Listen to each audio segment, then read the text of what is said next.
congratulations, 60% dig efficiency. Reno from the Akari Chargers, congratulations. What a win, a reverse sweep for you guys.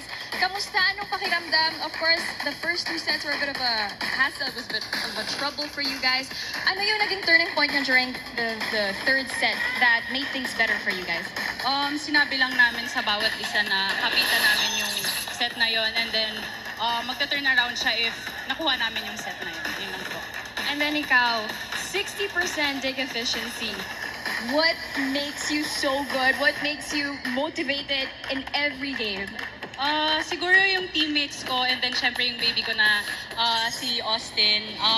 Siguro parang wala ito, kailangan namin to para ma-prove namin yung sarili namin sa mga naniniwala sa amin.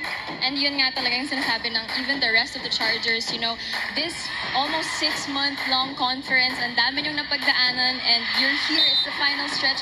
What else do you guys need to work on? Siguro more on communication pa, and kailangan namin ng teamwork pa. Yun lang. Meron ka bang mga gustong batiin? Binabati ko po yung family ko sa Bicol, yung Hazareno family, yung Dimaano and Mandado family, si Sir Chris too, yung CEO namin. And then sa mga supporters po ng Akari Chargers, maraming salamat po sa pagpunta. And then yung baby ko si Austin, and yung husband ko si John. Congrats, Justine. And to the rest of the Akari Chargers, feeling real.